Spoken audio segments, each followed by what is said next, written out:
तो पहले आप लोगों का प्रणाम, फिर राधे राधे।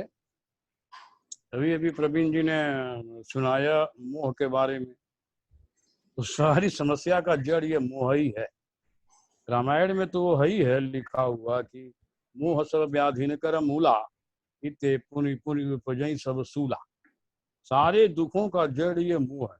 इस मोह रूपी जड़ से हमेशा सूल ही निकलता रहता है, जो मनुष्यों को दुख देता रहता है। जैसे बाती घी से भीगी रहती है, तो जब तक घी से बाती भीगी रहती है तब तक बाती को जलना ही पड़ता है। उसी प्रकार से मनुष्य का जब तक संसार से स्नेह रहता है, प्रेम रहता है, मोह रहता है, आसक्ति रहती है, तब तक उसको भी उस बाती की तरह जलना पड़ता है। यदि घी से बाती को अलग कर दिया जाए तो बाती फिर नहीं जलेगी। उसी तरह से मोह अगर हर मनुष्य से हट जाता है तो मनुष्य ऑटोमेटिक दुख से दूर हो जाएगा, दुख आएगा। कबीरदास जी ने तो लिख ही दिया है ना कि माया महाठगनी हम जानी, त्रिगुण फांस लिए कर डोले, बोले मधुरी बाणी। माया जो है 3 तरह के फांस लेकर चल रही, सत्वगुण, रजोगुण, तमोगुण, और तीनों में किसी न किसी रस्सी से सारे मनुष्य बंधे। भागवत में तो भगवान स्वयं कहते हैं कि द्वावेव चिंतया मुक्तो परमानंद आप्लुतो, यो विमुक्तो जड़ो बालो, यो गुणेभ्य परम गता। संसार में 2 ही तरह के मनुष्य सुखी हैं। एक तो अबोध बालक, 2 साल 2 साल 3 साल 4 साल का, और दूसरा जो गुणातीत हो गया, जो तीनों गुणों से परे चला गया। गुणों के अंडर में जितने भी व्यक्ति हैं संसार में, वो सब के सब दुखी मिलेंगे। बिना गुणों को पार हुए कोई मनुष्य परम सुखी नहीं हो सकता। तो बड़े आश्चर्य की बात यह है कि सारा संसार आनंद से उत्पन्न होता है, आनंद में स्थित रहता है, आनंद ही उसका पालन करता है, और आनंद में लय हो जाता है। तो सारा संसार आनंद से प्रकट हुआ, आनंद में ही स्थित रहता है, आनंद में ही उसका लय हो जाता है अंत में। माने पूरा जीवन तो वो आनंद में ही रहता है, लेकिन फिर भी वो आनंद का लवलेश नहीं पा पाता है। कारण क्या है? कारण यही है कि अनंत जन्म से, एक जन्म से नहीं, अनंत जन्म से मनुष्य जो है ईश्वर से विमुख है, माया के सन्मुख, माया की तरफ अपने मुख किए हुआ है और ईश्वर की तरफ पीठ किया हुआ है। वो ये आशा लगा के बैठा हुआ है कि माया हमें सुखी कर। उसे ये जीव को पता नहीं है कि माया जो है वो जड़ वस्तु है। एक जड़ वस्तु चेतन वस्तु को कभी सुखी कर ही नहीं सकती। जड़ वस्तु, फिर से एक बार, जड़ वस्तु चेतन वस्तु को कभी सुखी कर ही नहीं सकती। चेतन वस्तु को केवल चेतन वस्तु ही सुख दे सकती। तो हम चेतन हैं, माया जड़ वस्तु है, माया के पास न इंद्रियां है, न मन है, न प्राण है, न बुद्धि है, इसलिए उसको जड़ कहा जाता है। उसमें कार्य करने की क्षमता भी नहीं होती। तो कार्य करने की क्षमता तब प्राप्त करती है जब भगवान की शक्ति पाती। फिर भी माया हम पे हावी है। माया से हम आशा लगा के बैठे हैं कि माया हमें सुख देगी। जी नहीं, कभी नहीं मिल सकता। हमें अबाउट टर्न होना हो। हम जो माया की तरफ मुख करके बैठे हैं, ईश्वर की तरफ पीठ करके बैठे हैं, भगवान का एक ही प्रतिज्ञा है कि मैं कर्म में बोलता नहीं। गीता में बोले है ना, कर्मण्येवाधिकारस्ते मा फलेषु कदाचन। कर्म करने में अर्जुन तुम्हारा पूरा अधिकार है। कर्म में बोलता नहीं, लेकिन फल में छोड़ता भी नहीं, ये भी। तो भगवान ये देखते रहते हैं कि मेरा ये बालक, मेरा ये बच्चा इस माया से कब दुखी होकर मेरी तरफ अपने मुख को कर लेगा। हमको कोई अबाउट टर्न हो जाना है, ईश्वर की तरफ मुख कर देना है, माया की तरफ पीठ कर देना है। जैसे ही हम अबाउट टर्न हो जाएंगे, हमारा काम तुरंत ही हो जाएगा, क्योंकि भगवान तो कृपा करने के लिए बैठे हुए। भगवान तो हमारी किसी भी जन्म में साथ नहीं छोड़ते हैं ना। क्यों साथ नहीं छोड़ने का कारण है कि कब ये प्राणी जीव सरेंडर कर देगा, कब समर्पण कर देगा, और जब समर्पण कर देगा तो उसी क्षण कृपा करनी होगी। इसलिए वो साथ में हमारे रहते हैं। हम किसी भी योनि में जाएं, भगवान हमारे साथ ही रहते। भागवत में तो ये बताया ही गया है कि देह रूपी जो वृक्ष है, इसके हृदय रूपी घोंसले में दो पक्षी अपना घोंसला बनाकर रहे। शरीर को वृक्ष बताया जा रहा है और हृदय को वो दो पक्षियों के रहने का स्थान बताया जा रहा है।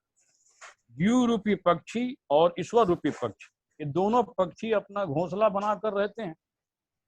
दोनों सजातीय हैं, एक ही जाति के हैं, दोनों चेतन है। ऐसा नहीं है कि दोनों, एक में जड़ वस्तु है और एक चेतन, दोनों ही चेतन हैं। और दोनों में समानता इतनी है कि दोनों नित्य सखा भी हैं, परमानेंट सखा हैं, एक दूसरे को दोनों कभी छोड़ नहीं सकते। और तीसरा जो है पड़ोसी भी हैं, क्योंकि पास में ही हैं। और चौथा जो है, दोनों के वहां उपस्थित होने का कारण केवल लीला है। तो इतनी समानता होने के बाद भी जीव में क्या एक खासियत होती है कि वो शरीर रूपी वृक्ष के फल को भोगने लगता है। अब जैसे ही फल को भोगता है तो सुख दुख उसका मिलना शुरू हो जाता है। और ईश्वर रूपी जो पक्षी है वो इस फल को नहीं भोगता है, वो असंग रहता है। और असंग रह के जीव के कर्म को वो देखता रहता है कि जीव क्या कर रहा है, बोलता नहीं, क्योंकि ईश्वर की प्रतिज्ञा है।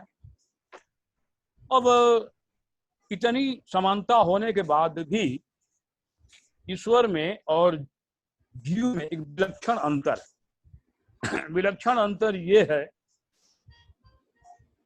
कि, हेलो आवाज आ रही है? तो आ रही है। एक विलक्षण अंतर ये है कि जीव जो है, जीव से ईश्वर जो है वो ज्ञान में, ऐश्वर्य में, शक्ति में, सामर्थ्य में वो जीव से बहुत ही बढ़कर है। और दूसरा, ईश्वर जो है वो अपने स्वरूप को भी जानते हैं और अपने से अतिरिक्त जो संसार का स्वरूप है उसको भी जानते हैं। जीव अपने स्वरूप को ही नहीं जानता है, तो ये संसार के स्वरूप को जानने का तो कोई प्रश्न ही नहीं।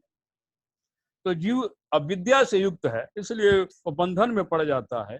और ईश्वर विद्या युक्त है, ज्ञान स्वरूप है, इसलिए वो बंधन में नहीं पड़ते। ज्ञान संपन्न जो प्राणी है, जिसको ज्ञान हो गया है, वो भी मुक्त ही है।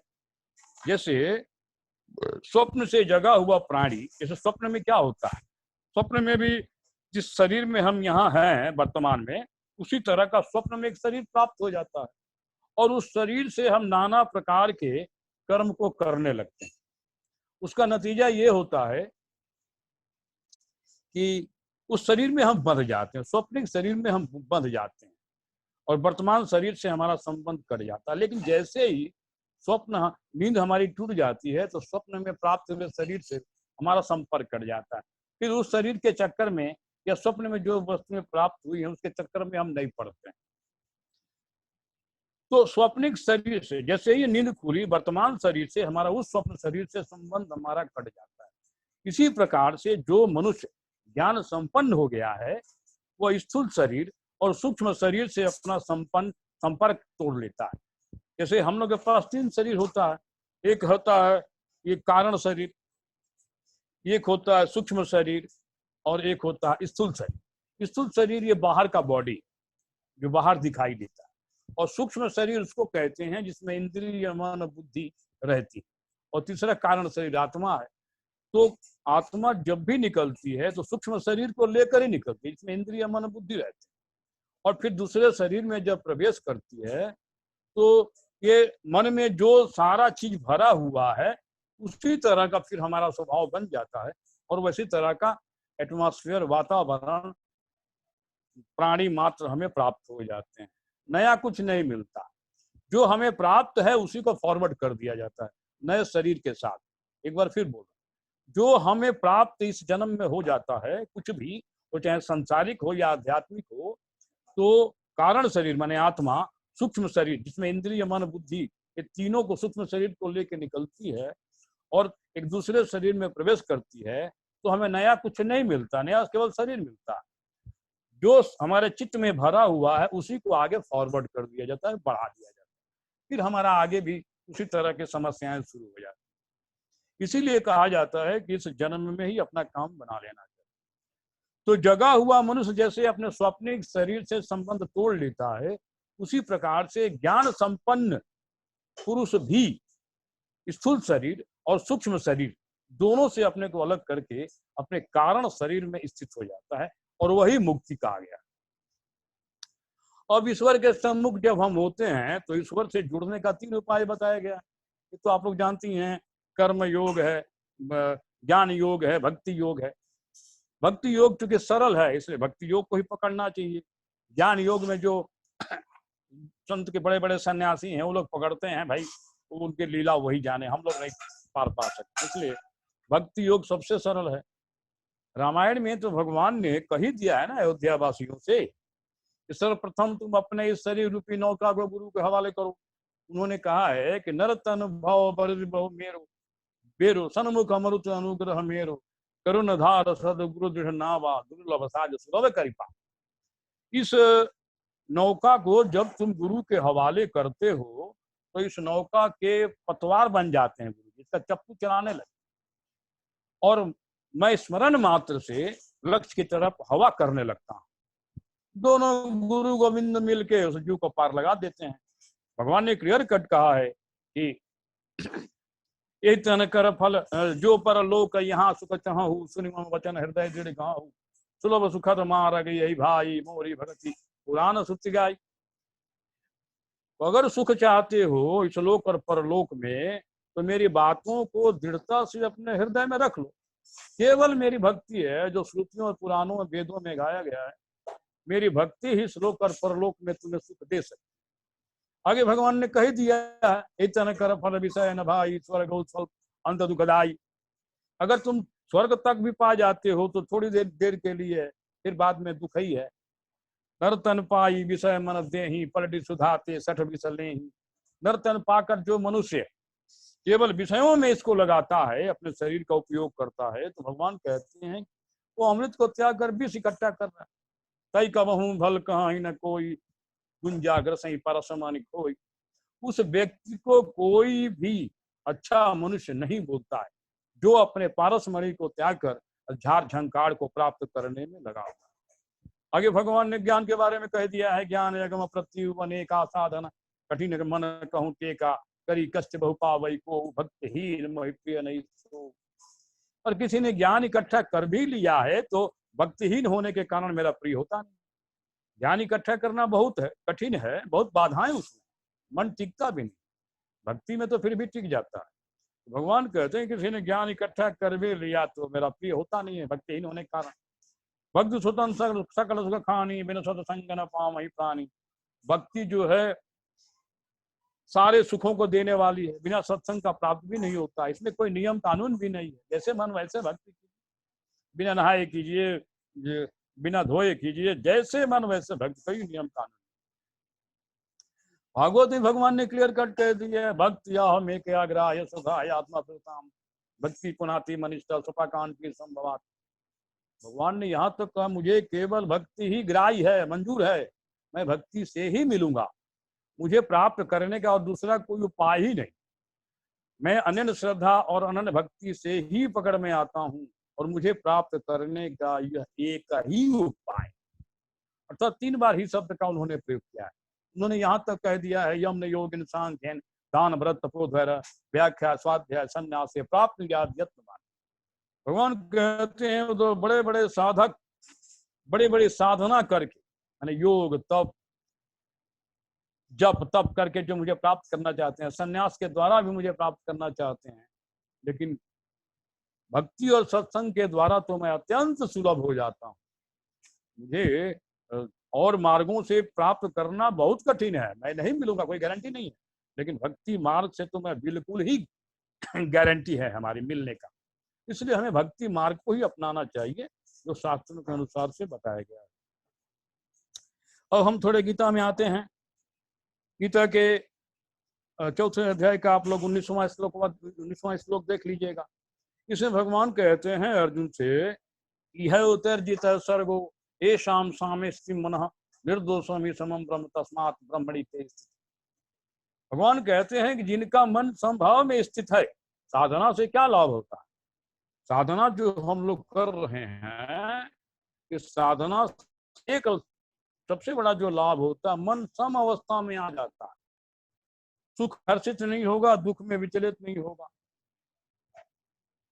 तो सुख दुख सर्दी गर्मी सब में समान अवस्था में रहता है। तो भगवान कहते हैं कि जिनका मन समभाव में स्थित हो गया है, या जिसने अपने मन को साधना के द्वारा समभाव में स्थित कर लिया है, उसने जीते जी अपने पूरे संसार को जीत लिया है। इसलिए कहा जाता है चित्त में वही संसार। जिसने चित्त को जीत लिया है, मन को जीत लिया है, पूरे संसार को वो जीत लिया है। और जिसने मन को नहीं जीता है, वो किसी को भी नहीं जीत सकता। इसलिए हमेशा अपने मन को जीतने का प्रयास करना चाहिए। तो भगवान कहते हैं कि जिसका मन समभाव में स्थित है, जिसने जीते जी सारे संसार को जीत लिया है, वह परमात्मा में हमेशा, उसकी स्थिति हमेशा परमात्मा में ही है, क्योंकि परमात्मा भी समभाव में रहते हैं, भगवान भी समभाव में ही रहते हैं, इसलिए उसकी स्थिति भी परमात्मा में ही हो गई है।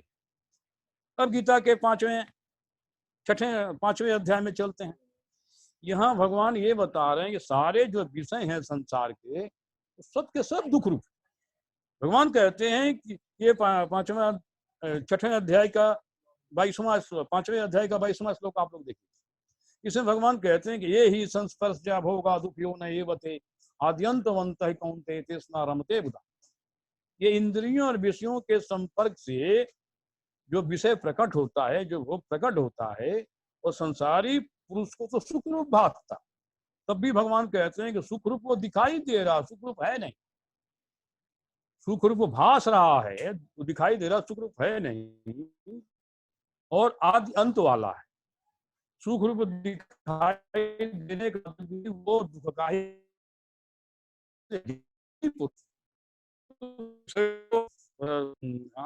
प्राप्त फिराक में नहीं रहते, वो केवल अज्ञानी रहते हैं।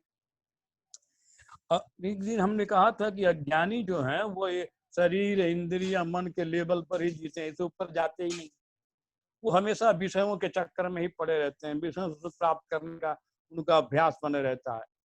कृपाल जी महाराज जी हमेशा कहा करते थे कि संसारी मनुष्य होता है वो विषयों का कीड़ा होता है, केवल विषयों के चक्कर में पड़े और विषय से दुख भोगने के बाद भी से विरक्त है। सबसे बड़ी विडंबना ये है, वो ये नहीं चाहता है कभी उसके दिमाग में इन विषयों में इतना दुख पा रहा हूँ, कम से कम ऐसा चक्कर में पड़ूं कि मुझे जहां से आनंद तो मिले लेकिन दुख ना मिले। लेकिन वो बात किसी के समझ में आती है। तो कहने विषय है, सब्जेक्ट है, दुख मिला। और इंद्रियों और विषयों के संयोग होने पर भी मन वहां प्रकट होता है। मन का अपना कोई रहने का आधार नहीं, मन का अपना कोई संसार को देखता और सुनता रहता है। अर्थात इंद्रियां जो है खिड़की, उस खिड़की से मन पूरे संसार को देखता रहता है और अपने सब्जेक्ट का चॉइस करता रहता है, कौन सा सब्जेक्ट हमको चाहिए, कौन सा विषय चाहिए, कौन सा विषय हमें सुख दे सकता है। तो कहने का मतलब यही है कि मन को जितना धीरे धीरे ही पकड़ में आया, जितना बहुत ही आवश्यक है। और समय नहीं रह गया, इसलिए कल चलेंगे आगे। आप लोगों को प्रणाम, राधे राधे। और कोई प्रश्न हो